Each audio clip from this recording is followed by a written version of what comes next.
Hey, what's up, everybody? This is your boy Sam with my boy Daniel Mason. We're in his basement, and this is the Road to WrestleMania Part 4. Yo!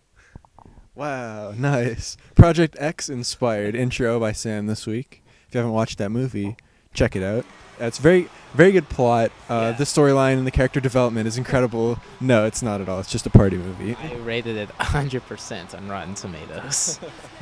Very good. What's up, everybody? Today, as we say in my native language of Spanish, change of planditos. Last night was Passover for those who follow the Jewish religion, and I am Jewish. Half Jewish. Don't get twisted. So I half follow. You're not that cool. You're only half cool. Come on, man. I know. Well, I'm zero cool. I'm not Jewish at all. So Exactly. But it happened to fall on a Monday night, so I missed the majority of Raw. I got home in time for the final promo between The Rock and John Cena. I did happen to read the results when I got home of what happened earlier, and boy, what a terrible Raw it sounded like on paper. Just filled with squash matches and just meaningless junk. You know, this is the second last Raw before WrestleMania, and it seems like we're building up to nothing. Capital Punishment. Capital Punishment, one of the best pay-per-views of all time. But so today, we're not doing the main event, as you can see, because again, the main event was filled by a promo. And the last match on the card was AJ versus Caitlyn, and I don't even think those people are in the game. Neither of them are in the game. DLC. If they're DLC, we're not buying it. So, No, hell no. we just chose one of the matches from the card, and one that seemed like it could be a main event caliber match, and that was Chris Jericho versus Dolph Ziggler here. And also on the show today, we're gonna run down the list of people that aren't on the WrestleMania card. Like, there's one more Raw, and this coming Friday is the last Smackdown. They don't do a Smackdown before the week of WrestleMania. It's just stuff taped from Fan Access and stuff because they're in the arena setting up for the big show. But I actually didn't know that. That's cool. yeah, they're in Washington for Raw. They might tape like 1 or 2 matches for SmackDown before Raw. But Just like a preview show for Mania. Yeah, pretty much. There's actually a big list of guys that are not on WrestleMania as of now, and it's kind of surprising. The United States Champion and the Intercontinental Champion are not on WrestleMania. Yeah. Neither of them. And I'm not so, Barrett, I'm not entirely surprised. Like, they really haven't been giving him much since winning the IC belt from Kofi Kingston. But Cesaro was a guy who they seem to be pushing like no other, He was beating guys left and right. He won the title like 2 months into being in the company. Not even. It was even shorter than that, I believe. And, this always seems to happen during WrestleMania season, because they focus so much on guys like The Rock and The Undertaker, the smaller guys are left off the card. But it's just weird to see that at one point in the year, a guy can be so important to your product, and then another is just totally forgotten about. Yeah, it really shows around this time WrestleMania how much WWE is willing to just overlook these guys. As long as The Rock or Lesnar and Triple H is around, they always get precedent. They always get first choice or whatever for big matches, especially around WrestleMania. And with Cesaro, it's funny, they're always saying during his matches, you're right, they're always saying how good he is or whatever, and saying, oh, he's one of the strongest pound for pound guys. And it's like, okay, first of all, why are you saying pound for pound? Like, this is, Rey Mysterio's world heavyweight champion. No, he's not heavyweight. Heavyweights. Yeah. No, and the thing is, Cesaro is contending with guys like Ryback. He's not getting squashed by Ryback. He's the United States champion, and he's not even seeing a match on the card.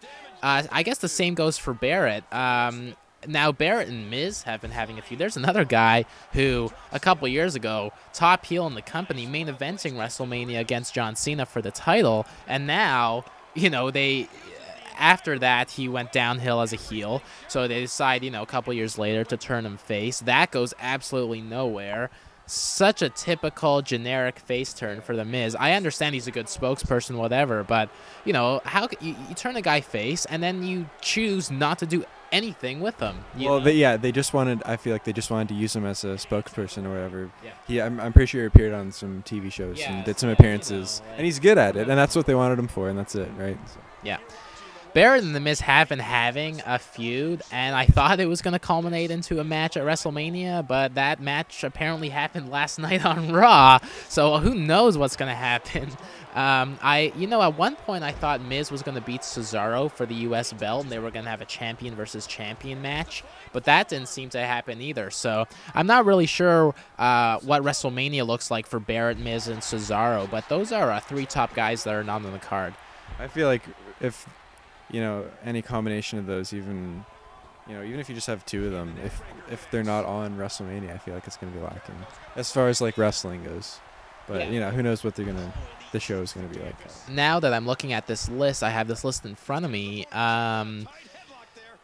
Barrett, Miz, Cesaro, and I guess throw Kofi in there. I mean, maybe you could have like a pre-show fatal four-way for both belts. I don't really know how that would work. Both, yeah. Or Barrett and Cesaro versus Miz and Kofi in a tag bout. Who knows? I know it's going to be some really like generic match thrown together at the last second. There's always one. And I did hear that the pre-show is actually an hour instead of half an hour, so they'll probably have two pre-show matches. But nonetheless, it's just surprising to see those guys off the card. Some other names include the Divas champion Caitlyn.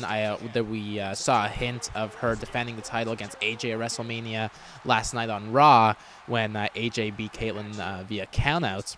I feel like they would put that in the pre-show rather than a combination of Barrett and businesses. Or I feel like that could be pre-show. Although sometimes they need like a breather match on Mania before like two of the main events. It really depends on the year. But, it's definitely possible that could happen. Rhodes Scholars is not. They are a tag team, but then they broke up, and then they got back together for one night, and then they broke up again, and now they're back together. What the fuck was the point of breaking them up in the first place? And now they're a meaningless team. How long were they broken up for? Like a week, 2 weeks? It was like 2 weeks. And then they realized, oh, this was a horrible idea. I don't know why you have to go out of your way to make that official announcement, Like, sure, don't have them team together for a few weeks. You can have a tag team who also has a singles career at the same time. You don't have to. It just looks bad on yourself when you take the time to say that they're broken up and then they're back as a team, very shortly after that. But they've been feuding with the comedic team of Tenzai and Brodus Clay. Rumors circulating that they will team up, Rhodes Scholars will team up with the Bellas to take on Brodus, Tenzai, and the Funkadactyls. Fuck it. It's just like a comedic match. I say the Divas match goes on the pre-show. Or no, the Divas match goes on WrestleMania. If that four-way or any combination of that four-way for the U.S. and IC belts, that'll go on the pre-show, and that 8-man tag will be the second pre-show match.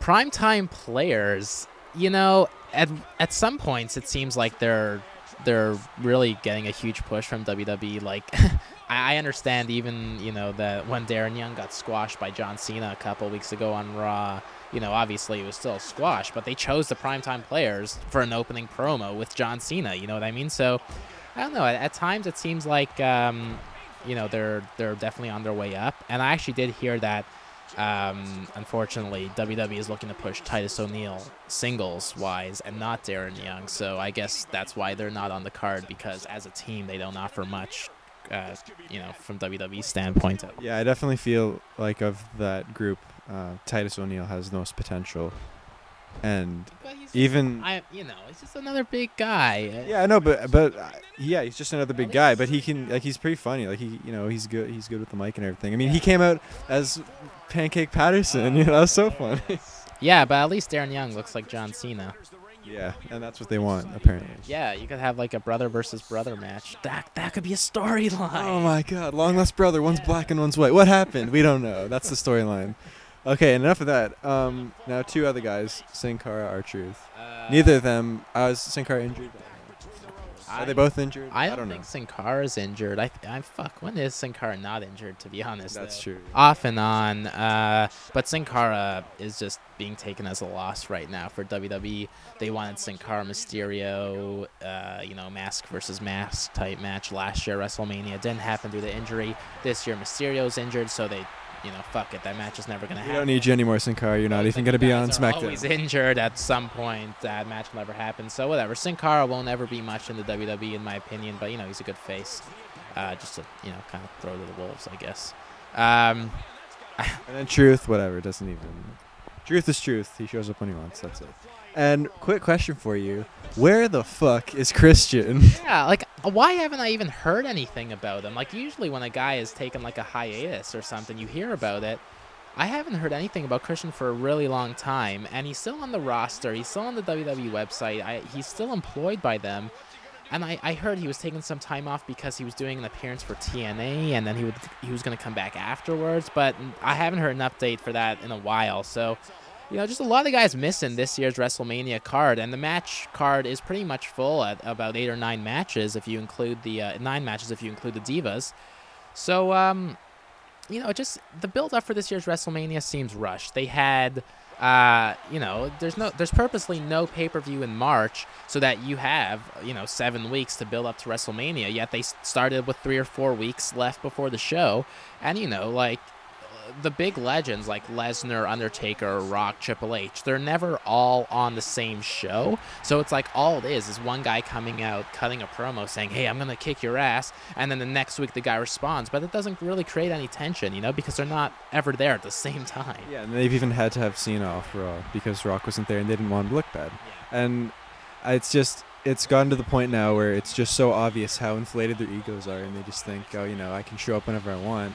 So, well, the fact of the matter is, it's WrestleMania. It doesn't matter who you are. You need to show up and promote it well. Yeah. I mean, people are still going to watch. From a business standpoint, it makes sense. I get it. The Rock sells. I get that. But Chris Jericho... I feel like it's hurt other guys by them not showing up a lot because WWE has just waited to focus all their time on The Rock and Lesnar and Triple H, and that's why these other matches haven't... all these guys we just talked about are left off the card because of it. Nah, you pay the price. You got to work your way up the ladder in WWE. And, usually it's quite a long journey for most people. But Chris Jericho picking up the victory here. This is yet another same to real life result. I swear to God, we are not fixing these. I don't know why this keeps happening.